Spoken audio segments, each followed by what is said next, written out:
Hey, it's Brad Cox here from American Terror, and you're listening to the Brutally Delicious podcast.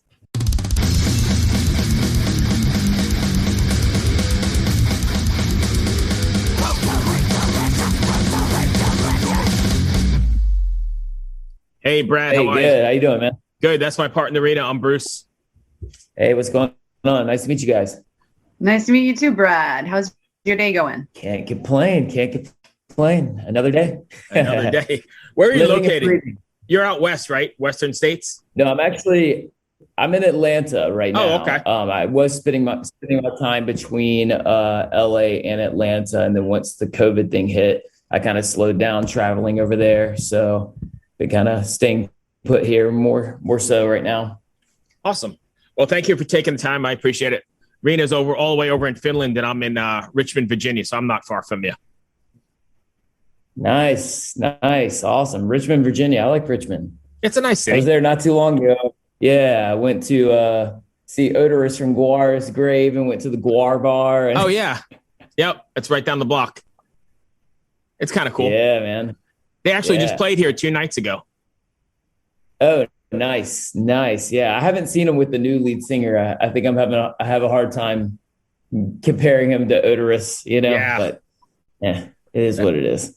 Excellent. Go ahead, Riina. We did an interview with him, didn't we? Yeah, we sure did. We did an interview with what the hell was his name? I can't remember. Dave Brocky? No, Berserker. Oh, Berserker. okay. Yeah, exactly. Not Yeah, too long that was- ago. that was- Yeah. Not too Oh, long that's ago. awesome. Yeah, he was quite an interview, that's for sure. I bet. Riina, you want to jump in first or you want me to take it? Certainly. Let me do this thing. So you guys have dropped a single. You have dropped a single named Attitude, and the song definitely has it. So could you tell me and us a little bit more about it? Yeah, I mean, the song was basically, we wrote and recorded a whole new record during the entire pandemic, and we sat on it we're still sitting on it. It's been done forever. We released one single from it called End of America, and it got kind of blacklisted, and nobody would pick up the press on it. They said the cover was too offensive, too scary. Spotify blocked it. So we pulled it, and we've altered the front cover for now. But when we release it again, we will do t-shirts and probably an alternate vinyl pressing with the original front cover. But I guess that's just the times we live in, of political correctness and all that kind of crap. But remember, this did happen with Heavy Petting Zoo with no FX back in the Yes, day. Right? yes. You know, they did have that. But what is in that cover? I want to know. This it is was the best just- promo you can get. it was nothing crazy. It was just me hanging from a noose in front of American flag. Yeah. And they said it was too polarizing, and I was like, so you guys will do press pieces with Cannibal Corpse and all this kind of stuff of people being mutilated, but I can't do something that's real. And they were like, it's too real. That's the problem. That Cannibal Corpse is fantasy, but this is reality. And this is what people are suffering through right now. And I'm just like, it's more the reason to get it out there. You know what I mean? Do you think they're suffering? Everybody's just hanging from nooses in front of flags. Just such a common thing. We can't throw it out there right now. Like, what the fuck? Do you think this would have been? Sorry. Do you think this would have been deemed offensive prior to all this nonsense? I don't think so. No, I don't either. I really don't. I just think everybody is so touchy and so on edge. Yeah. That everybody's just looking for a fight and everybody's looking for a problem. And so that's why, following up to the question about Attitude, I got tired of waiting, and, with that, us pulling that other single, I was like, well, let's just do a new single that has a safer front cover, but is still equally full of piss and vinegar. And, I was scared to release it a little bit just because it does tackle racial issues and, stuff that is very highly sensitive. But I was kind of like, at this point, I don't really care, They can't judge it by the front cover. So they're going to have to listen to it. And at that point, I'll own anything that I say in it. And it is what it is. So it just basically was like, let's just go ahead and get the worst thing on the record out there that might ruffle the most feathers and call it a day and move forward from there. So kind of like a no fucks given attitude, just put it out and be done. 100%. 100%. I just didn't care. I just got to the point where I think I just basically got fed up with just having to play nice with everybody and everything. And, you know, I just miss the days where you can actually joke around with people without somebody being like, what do you mean by that? What are you trying to say? And it's just like, Jesus Christ, like fucking relax, man. Right. You know, like I'm just sick of it. So it's kind of like, you know what? I'm just going to put it out there. And if you want to pick a fight, I'll rebuttal. You know, I mean, it is what it is. I will stand my ground. I will say my mind, and I'm not going to let anybody censor me anymore. It's not worth it, because that's not what America is about and what we stand for. And it's, you know, it's just crazy that other countries that, you know, that have had like dictatorships and everything like that almost have more leniency on some things than we feel like we have right now. We're totally choked by everything. And I'm done. Yeah. Good for you.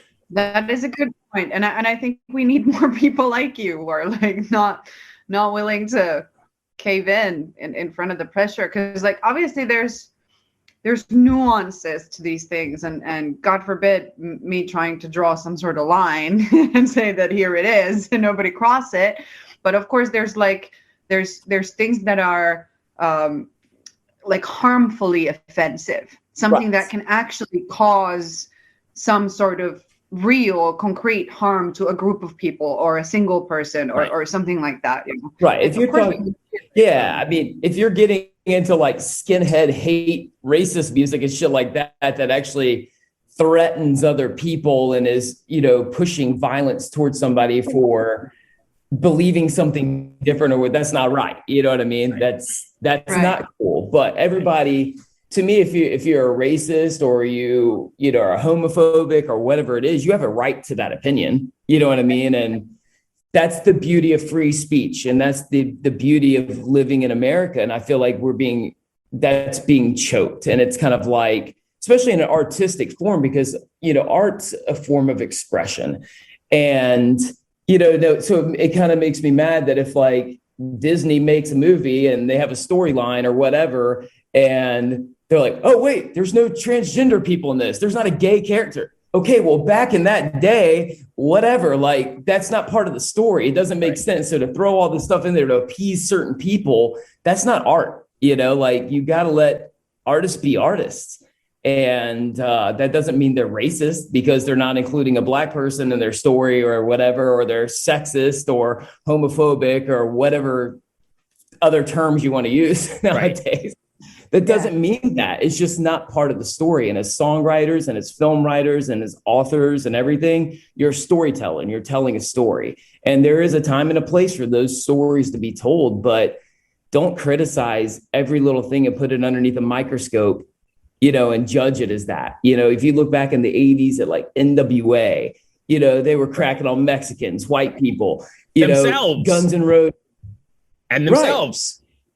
In themselves, absolutely. You know, everything went. And same thing with Guns N' Roses. It's like they're dropping the N-word, but they're still going on tour with NWA. You know, it was like, it didn't mean he was racist. He was telling a story, you know. I was just listening to Lies. I think it is the acoustic version of Guns N' Roses where they did Patience. And there's like 5 songs on there. Probably 4 of them I don't even think the record companies would release nowadays, because it's changed so much. I mean, he just said what was on his mind, and it was all artistic expression. But I said to my wife, listen, I don't think these songs could even be released in 2021. No, and I mean, it was an issue back in the day. I work with Mike Klink that produced the stuff. He's my business partner. And, you know, back in the day, it was an issue for that. The label said they weren't going to release it. And Guns N' Roses said, okay, we're just going to release it on our own. And they were like, never mind, we want the money. Right. But no, it's just, you know, that was the beauty of freedom of expression. And it's like, everybody has the right to express themselves. And I just feel like that is just being chopped off at the knees these days. And so, that's kind of where I went with this song, and a lot of stuff on this record is just basically, hey, like, let's get over all this crap. I don't care if you're vaccinated and I'm not vaccinated. I don't care, whatever. Like, yin and yang is what makes the world go round, and the differences of people. And you learn from people that have different opinions from you. And that's how things grow and how things evolve. If everybody thought the same way and did the same things, the world would be a really fucking boring place. So, I don't know. Absolutely. Yeah, you're right. And there's a big difference between like critiquing a work of art after it's come out. Like, you're allowed to have your own opinion of it. You can hate it. You can say that, hey, I wish this shit didn't exist, but your wish is not a command, you know? And there's a difference between that and sort of trying to cut something at the root before it even has a chance to grow. And I feel like the latter is what is happening now in so many respects, that you can't even get to that point where somebody can hate what you did. They're just going to hate the idea that you're going to do it. And that fucking sucks. And I mean, it goes in within the industry that people are scared to speak their mind and scared to speak how they feel, because they're scared this person at this label won't talk to them anymore. And this won't, because it's not politically correct and it's not this. And it's like, oh my God, what has happened? Like, why can't we just be different human beings and like still appreciate what is built together? Like, I'm not asking anybody to think the same way I am. I'm not asking for that. I don't want that.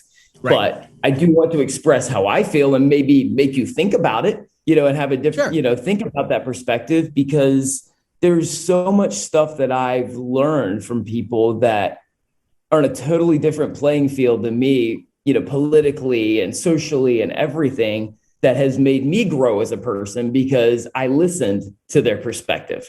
And I feel like, as a country and as, coming together as a nation, we're not going to grow anymore because everybody's closed-minded to the differences, and they don't want to hear your opinion. They don't want to hear my opinion. They don't want, if it's not theirs, forget it. And that's just fucked up. But that's another thing though. But that's another thing though about the like conversational culture that we have these days, and I think it's the same here in Finland than it is in America, that there is this weird demand that everybody's opinions should matter just as much when they fucking don't. No. They really, really don't. Like, somebody who knows epidemiology, his opinion is much more important than mine on the pandemic, where I know nothing about like viruses and shit. Like, it doesn't matter what I think about that. I like, that this is, that we have these situations where in the media, for instance, you must have all the voices equally represented. So there's this crystal healing person talking to some like medical professor about things, and you're supposed to treat those as equal so nobody's feelings get hurt. That's just stupid. Right. I don't know what you tell me, Brad. I mean, unfortunately, I feel like no matter what, the media is going to pick and choose I feel like they're going to go for the person that's trying to heal with crystals, as opposed to another scientist that has a combating view, because that other scientist that has a combating view doesn't play into their narrative. Right. So they're going to try to make the opposing side look like a kook. You know what I mean? And so they're picking and choosing what fits their narrative. And unfortunately, people believe it and don't think for themselves.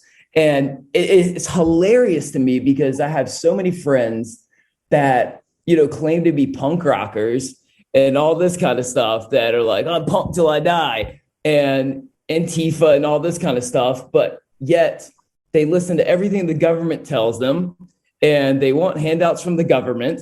They're going and doing what they're told. And I'm like, that's the opposite of punk rock. Punk rock is supposed to be questioning authority. Right. Question authority, question fucking everything. And I'm not saying that, the vaccines are wrong or anything, or not getting one's wrong. It doesn't matter. Question everything, and come to your own conclusion, what's best for you and best for your life, but don't listen to the mainstream everything of what they're trying to force feed you to fit their narrative, you know. That's all. Like, I don't care what fits you. It's just think for yourself. And that's where I get frustrated of just that whole thing has been lost of people thinking for themselves. And if people do think for themselves, then all of a sudden you're an anti-vaxxer, or you're a racist, or you're a homophobe, or you're a, you know, anti-Semitic or whatever. And it's like, no, I'm just questioning. I'm asking questions. This is the only way I can get answers, is if I ask the questions. That doesn't make me anything, you know? Yeah, I completely answered your question or not. Yeah, no, I no, it did.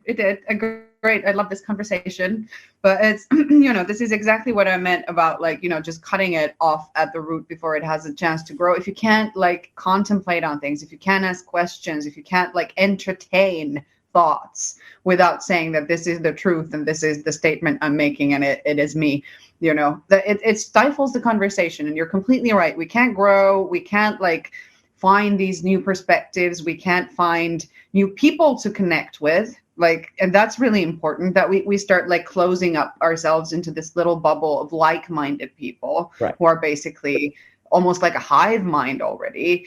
And that doesn't get you anywhere. It just creates several bubbles with people in them when you want to break those and get those new connections. But would you say that that's the attitude, or that's the main sort of thing that you wanna portray with American Terror, is the think for yourself? Pretty much, philosophy? Yeah, because it's hilarious because, you know, End of America, we never put the video out because it got chopped off so quick, you know, through Spotify and everything else. We didn't release the video, but you know, it's like I sent the video to my brother, and he is ultra liberal, you know, and I was thinking he was going to find the video cool and all this kind of stuff. But he saw it as like right-wing propaganda. And I'm like, how in the world are you getting that? It's because that's what he wanted to see, you know? And it's like, I feel like people are looking for what to look at, you know, look at it either way. Like, everybody in the band is split politically. Like, you know, like, so we're not like a Rage Against the Machine or something trying to force this one political message of anything. Right. It is a straight equal opportunity, take it as it is, but think. And it was just funny because it was like some people took it as ultra right-wing Republican, and then some people took it as total left-wing liberal. And that's because that's what they wanted to see. Right. And it was like, can you not just stop and try to go with an open mind and look at it for what it is? That it's not telling you to do something. That is not the point here. Listen to it. You know what I mean? But people don't want to do that anymore. They're always trying to find the hidden problem. And so that was the main purpose of even coming out with this band, was just basically trying to form a project that said the things that basically nobody else would say anymore because they're too scared to say, or somebody that's like trying to get people to think for themselves instead of believe what I believe, you know what I mean? Like, that was the whole point of it. And I think people are kind of missing that a little bit. Some people get it, some people don't, but people are going to only see what they want to see. And I feel like until we get out of that narrative of, you know, if, you know, let's face it, some people are Democrats and liberal for other reasons than other liberals and Democrats. And some people are Republicans. Some people are fiscally conservative, foreign policy conservative. That doesn't mean that they hate gay people and hate abortion and hate this and hate that. But if you all of a sudden say you're Republican, then you're a hate monger, you're this, you're that. If you're a liberal, then you're a gay loving, whatever it is. And it's like, that doesn't mean anything at all. Like, this Democrat over here could be fiscally conservative. There's middle grounds here, but until people just in society in general, whether it's music, whatever, can understand the middle ground and find that middle ground and respect that and look at it that way, instead of trying to find the problems in everything and trying to pick the fights out of everything, nothing is going to evolve, you know? And it's, and I just see it so much with music now, that bands that, you know, came out in the early 90s and stuff like that are playing things so safe now and so politically correct that it's just like, what has happened to you? Like, there's nothing dangerous about your band anymore because they're too scared to alienate a fan base. And it's like, I don't care if I play a live show or you like me or you don't. Like, I'm not trying to get rich off this. I'm trying to speak my mind. And that is the whole reason I started this project. And to dig, I guess, a little deeper back of starting this project was I do write for a lot of other bands and a lot of other artists and pop artists. I've done a lot of stuff for like Disney, TV shows, Netflix. And I got so tired of playing this perfect little play the game, say what I need to say, no cussing, no this, no that I literally almost lost it. I was like, I have to write shit for myself that I can get every fuck word I want out and everything I want to say out. And it was just kind of a release. And then it was like, after the success of the first record, I was like, people actually like this shit. Let's keep going. And right. So, well, yeah. I bet Disney didn't hire you again. No, actually, you know what? Like, they're actually really, the executives over there are actually really cool. And as long as, the stuff that you're doing for them plays by their rules, it doesn't matter. As long as you're not like an outspoken, crazy person, just mouthing off, having like a meltdown like Mel Gibson and shit back in the day, or Charlie Sheen or some shit like that. Right. You're pretty safe. You know what I mean? And I'm never going to do that because my goal is to never offend anybody with anything, right. Like I like everybody equally, no matter what you are, you know what I mean? And I don't know. It's crazy. I mean, I have, black friends that are racist towards white people, but we're still friends. Like, right. It's cool. Like that doesn't mean you hate me. Like, you just have a generalization. That's your thing. As long as you're not going and stabbing and shooting people and causing violence and causing hate and doing hate crimes, that's your opinion. And right. You're still my friend, whatever, at the end of the day. So I literally try not to judge anybody. And I feel like the execs at Disney and a lot of those places, as long as you're not doing those hateful, harmful type things, and then you're pretty much clear, Right. Nice. So what do you subscribe to the people who want to find American Terror? Where can they like get acquainted with all this awesome attitude and music? Spotify, any streaming platform. Yeah, it's all on there. YouTube. We're terrible at Instagram, and the reason is because we have actually literally never been in the same room all playing together. Really? So it's yeah, because the band formed during the pandemic, and our guitar player has lives with family members that are really high prone to right. stuff and COVID. So like he's keeping his distance. So we've been doing like all the recording was done remote sessions with us, like on Zoom and stuff like right. that, and live cloud recording and stuff like that. So it's been hard for us to get real social media type stuff when we're not all in the same room. Me right. and the drummer, Rob from Skid Row, we're the only ones that actually go out and hang out and do things. But yeah, it's just the band formed in a weird time, and it just kind of, it is what it is. So exactly. So I've got two things for you. First, if fans want to find you, basic websites, American Terror. God, I'm horrible at this. I think it's AmericanTerrorBand.com. Okay. But yeah, I mean, just if you Google American Terror Band, it'll pop up. And you guys are fairly active. Yeah, I mean, we're actually going to have a couple new singles coming out soon. We have, like I said, we have a whole new record in the can. And I'm really excited about this record because it is, it does approach more into that, like middle ground with people. Right. And so I'm really excited about it. It's just waiting for the right timing to put the whole thing out. Sure. But I think we're just getting to a point where we're like, screw it, we can write a whole nother record in a month. It's fine. That's what great. I mean? So lastly, we have a little segment here we like to end with because people like to laugh. It's kind of a ridiculous question of sorts. And if you seem like you're game, I've got a deck of cards of 3 different games. If you pick 1 to 3, I'm just going to read you a question or whatever it is, and we're going to go from there. We got 5 minutes. Okay. Give me a number, 1 to 3. I hate odd numbers. I was going to say, don't tell me what to do. 2? Exactly. Screw you, man. Don't tell me to pick a number. So you don't like odd numbers? I picked card number 5. How about that? Exactly. All right. I'm just going to go for it then. You ready? I went with 1 since you didn't pick 1. All right. I said 2. I said, You said 2. All right. Numbers. All right. I didn't hear you say 2, but all right, we'll give it for you. You ready? The horsefly is the fastest flying insect known to science. How fast can it fly in miles per hour? I'm going to say 65 miles per hour. Man, you are not even close. It's 90 miles an hour. What? 90 miles an hour. Yep. I was going to say it's way less. That's pretty impressive. All right, we're going to have another one for you here. Go ahead. All right. Go ahead, Riina. 90 miles an hour. No, I was like, I'm just stunned. Like, that was the real number. Because doesn't a cheetah run like 65 miles per hour and it's the fastest animal?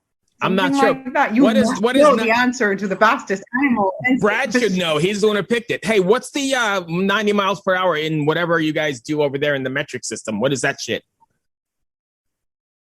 90 miles. Yeah, a mile is it's like a kilometer and a half. So that would be somewhere 130 kilometers per hour. That's really fucking fast. You would get a ticket. All right. You good for one more? Yeah, let's do it. All right. Approximately how many taste buds are on the human tongue? Oh, God. I know it's like, isn't it like hundreds of thousands or something? It's not hundreds of thousands and it's not 4. Thousands. We're going to go with 9,000.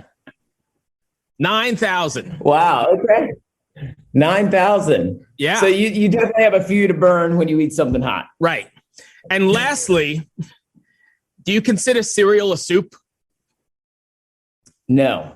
Why? that was firm. But why though? Isn't soup something in the bowl you eat with a spoon? Like a liquid? It is, but I consider a soup broth based, where cereal is milk based. Oatmeal is a water absorbed in base. So yeah, to me, soup is anything that kind of has a broth. But you got to see things my way. My way is the only way. It's soup. You know what? I'm gonna ponder on that, and I'm gonna go in there with an open mind next time I make some cereal, and I'm gonna pretend that I'm eating soup and it connects and see if it works. See if it resonates. Yeah, see if it resonates. Do it in a fancy restaurant and bring your own cereal. Right.